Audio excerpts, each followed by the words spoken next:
अनुपम, अब ये भोजन पदार्थ किष्किंधा के भंडारे में रख दो ताकि आने वाली वसंत ऋतु पे किसी भी वानर को भूख का सामना ना करना पड़े। चलो दल, जल्दी चलो। अद्भुत हनुमान।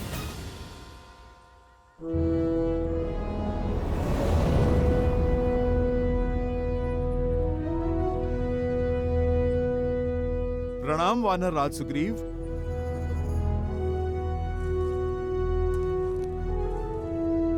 सेनापति हनुमान, अद्भुत है आपकी सूझबूझ और धन्य है हम कि हमें आपके जैसा सेनापति मिला। आपकी सूझबूझ के कारण हमें नया जीवन दान मिला। बीते वर्षों में जब जब भारी वर्षा हुई है तब तब राज्य में अन्न का अकाल पड़ा है, किंतु अब ऐसा नहीं होगा।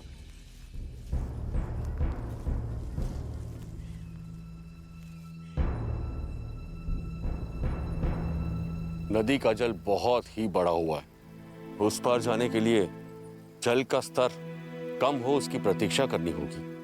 महाराज सुग्रीव, जो निराशावादी होते हैं वो परिस्थिति अनुकूल होने की प्रतीक्षा करते हैं। जो कर्म पे विश्वास करते हैं वो परिस्थितियों को अनुकूल कर लेते हैं। नल, नील,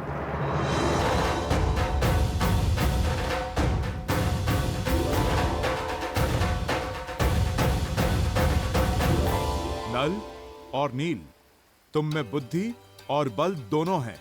मैंने देखा है तुम्हें वृक्ष की बेलों से वृक्षों के बीच सेतु बनाते हुए। तो चलो आज इस नदी पार हम सेतु बनाते हैं। जो आज्ञा सेनापति।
अति उत्तम नल और नील, तुम दोनों वानर समाज के रत्न हो। एक दिन तुम्हारा कौशल वानर जाति के गौरव का कारण बनेगा।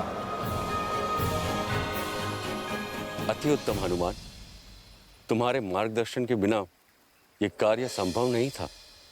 नहीं महाराज, जिनकी बुद्धि उन्हीं का श्रेय, जिनकी योग्यता है गुण तो उन्हीं को मिलना चाहिए। ये तो नल नील की उपलब्धि है, उन्हीं का परिश्रम है और उन्हीं का श्रेय। नेत्र ही हृदय का प्रतिबिंब होता है हनुमान। जितने ही स्वच्छ और सरल तुम्हारे नेत्र हैं, उतना ही स्वच्छ और कोमल तुम्हारा हृदय भी है।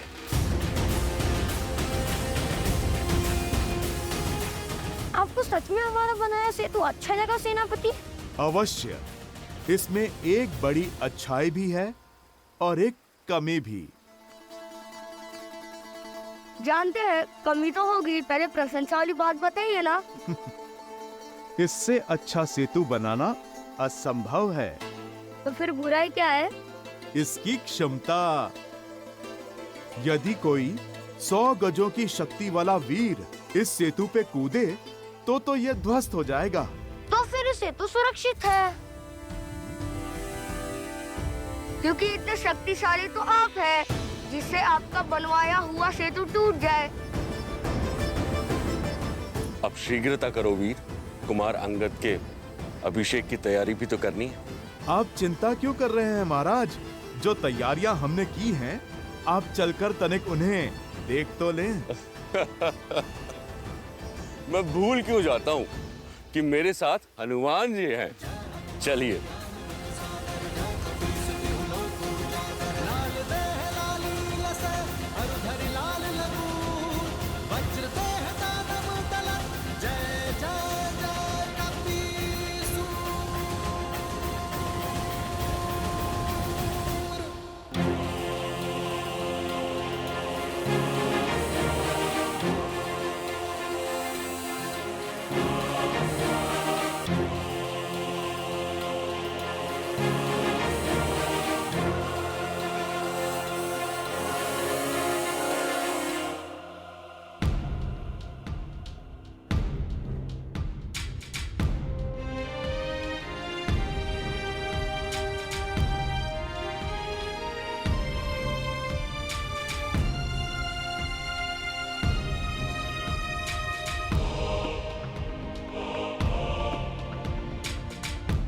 हनुमान, तुमने तो किष्किंधा को स्वर्ग जैसा सजा दिया। सब कुछ कितना सुंदर लग रहा है। स्वयं विश्वकर्मा भी इतनी सज्जा नहीं कर पाते।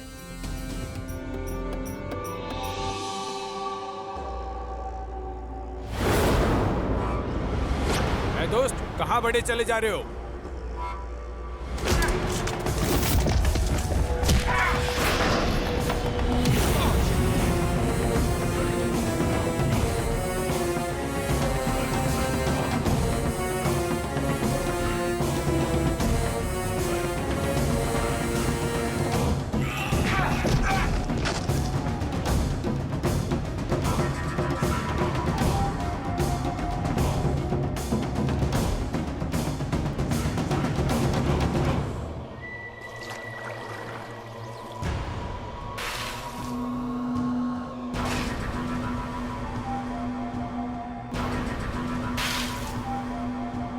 महाराज बाली, महाराज बाली।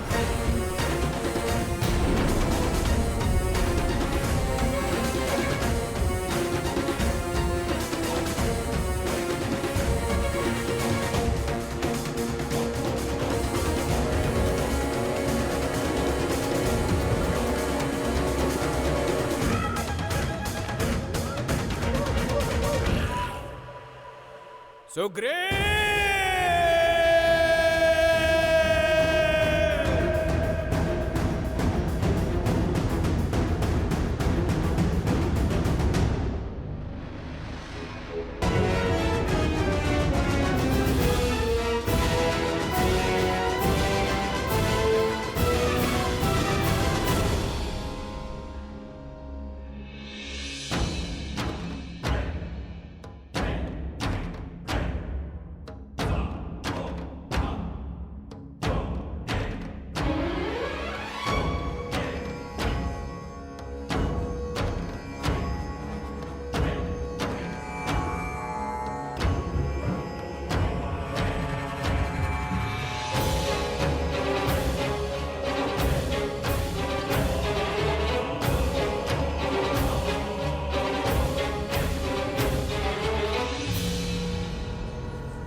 ये तो इंद्रदेव का रथ है।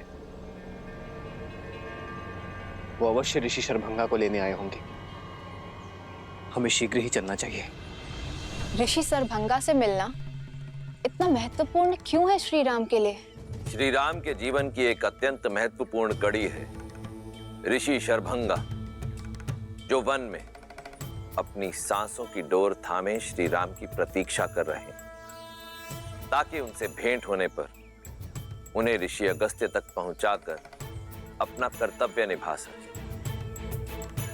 अद्भुत है ऋषि शरभंगा की कर्तव्य परायणता, जहां वो अपना कर्तव्य निभाने के लिए स्वयं देवराज इंद्र के स्वर्ग आने की मनुहार को भी कई बार ठुकरा चुके हैं।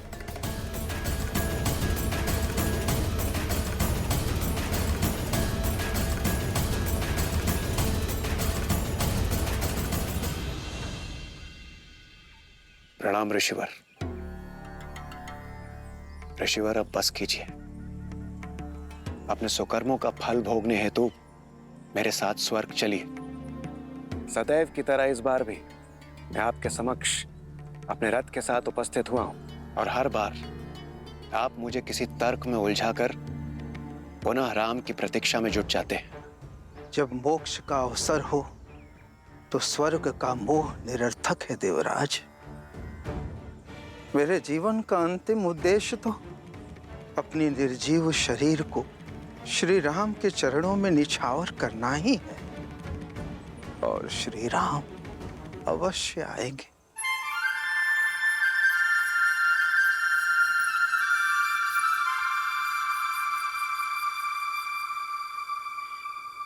उचित है ऋषिवर, किंतु इस बार मैं रिक्त हाथों से नहीं जाऊंगा। आपको मेरे साथ स्वर्ग चलना ही होगा।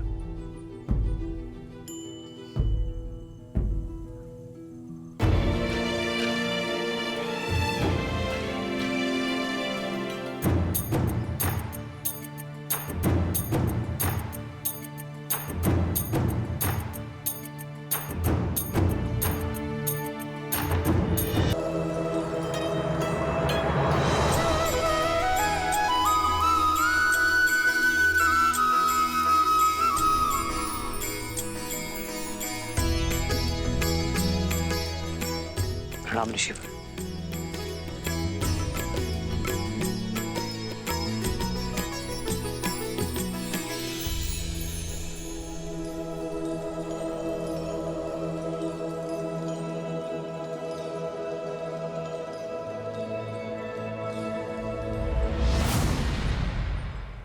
बैठिए ऋषिवर, बैठिए।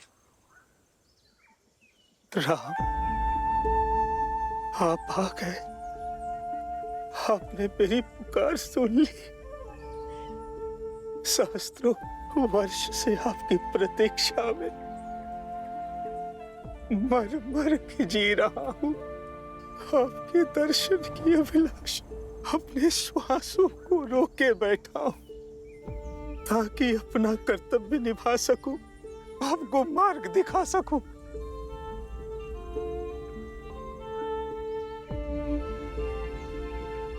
कर्तव्य के लिए आपका संघर्ष हमारे लिए प्रेरणा है ऋषिवर।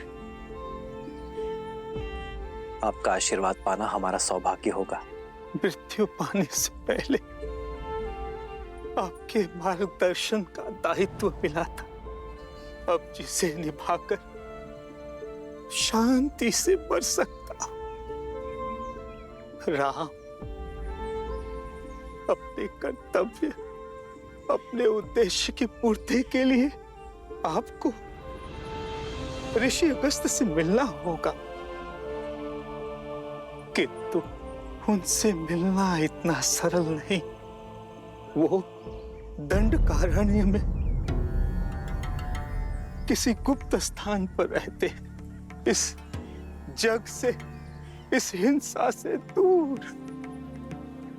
उनकी खोज के लिए सर्वप्रथम उस वृक्ष को खोजना होगा जिसका मुख मनुष्य जैसा है। वही उनका मार्ग बताएगा। ऋषि अगस्त्य वो दीप है जो रावण और उसके सेनापति घर के अंधकार को समाप्त करने का मार्ग प्रज्वलित कर सकते हैं। अब मुझे अपनी गोद में सर रखकर मोक्ष दीजिए प्रभु, मोक्ष दीजिए। बहुत थक चुका हूं।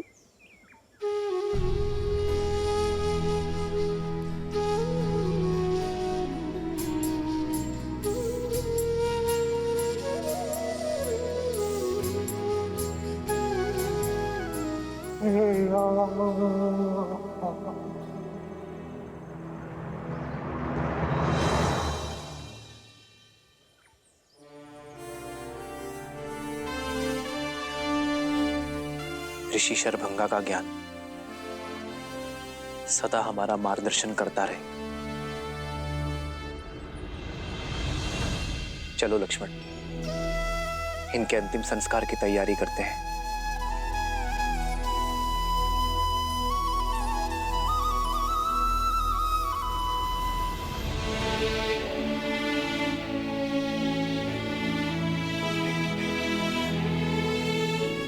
श्री राम, मेरा एक निवेदन स्वीकार करें। मेरे इस रथ को अपने साथ ले जाइए। इस मायावी वन में यह आपका सहायक बनेगा। प्रस्ताव के लिए धन्यवाद देवराज। आप हमारे पिताश्री के मित्र हैं और एक मित्र होने का कर्तव्य निभा रहे हैं, पर मुझे आपके दिव्य रथ की आवश्यकता नहीं है। मैं तो स्वयं कर्तव्य रथ पर सवार हूं, और फिर इस वन के माया की काट कोई शस्त्र, अस्त्र या फिर रथ नहीं, सत्य और सतर्कता है। मैं और लक्ष्मण अपना उद्देश्य अपने बल पर पूर्ण करेंगे। मेरा धर्म मुझे उचित मार्ग छोड़ सरल मार्ग चुनने की अनुमति नहीं देता, फिर चाहे वो कितना भी कठिन क्यों ना हो। मैं वही मार्ग चुनूंगा जो मार्ग नियति ने मेरे लिए चुना है। जैसे आपकी इच्छा श्री राम, किंतु जब भी आवश्यकता होगी और जब भी आप स्मरण करेंगे, मेरा यह रथ सारथी के साथ आपके सम्मुख प्रत्यक्ष होगा। आशा करता हूं सेवा का एक अवसर आप मुझे अवश्य देंगे।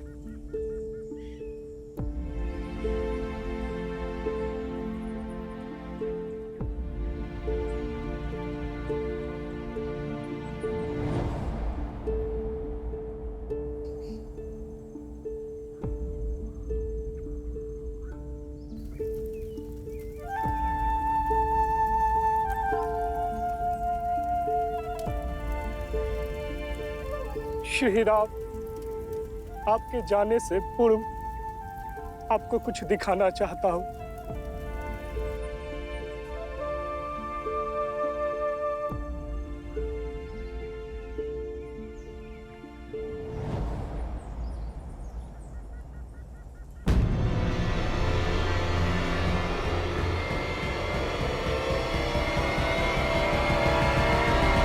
ये वायु के साथ उड़ती भस्म किसकी?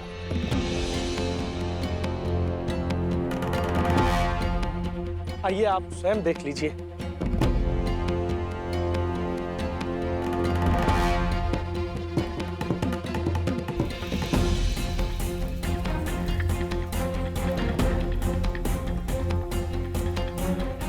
ये उन निर्दोषों की अस्थि भस्म है जो राक्षसों की भूख का शिकार हुए हैं। जब से पहले व्यक्ति को जलाया है, तब से ये अग्नि बुझी ही नहीं है। सदा कोई न कोई नया पीड़ित इसमें भस्म हो जाता है, और अब तो ये भस्म का ढेर इतना विशाल हो गया है, ये कदाचित कभी बुझेगा ही नहीं।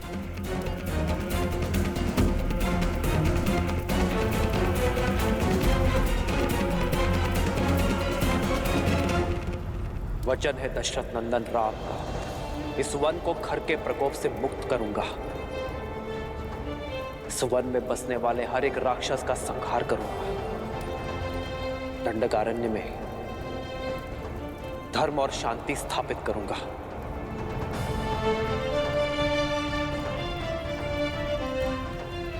मैं सौगंध लेता हूं,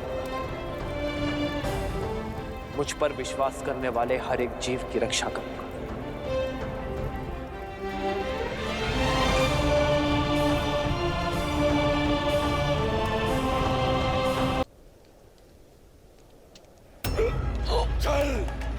चल किया है तूने मेरे साथ, समस्त वानर जाति के साथ।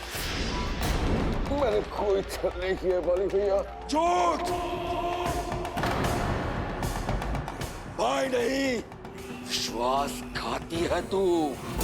जानबूझकर मुझे उस गुफा में लेके गए, मेरा साथ देने का ढोंग किया तूने, जबकि तुझे पता था कि वो राक्षस वहां पे मेरी प्रतीक्षा कर रहा है। नहीं भैया, मुझे उस राक्षस के षड्यंत्र के बारे में कोई भनक नहीं थी। फिर से झूठ! बार बार तेरे झूठ बोलने से तेरी कुटिलता छिप नहीं जाएगी कायर। गुफा पर शीला लगाया, यदि मैं उस राक्षस से जीत भी जाऊं तो मैं बाहर ना आ सकूं। बस महाराज बाली, बहुत हुआ आरोप प्रत्यारोप।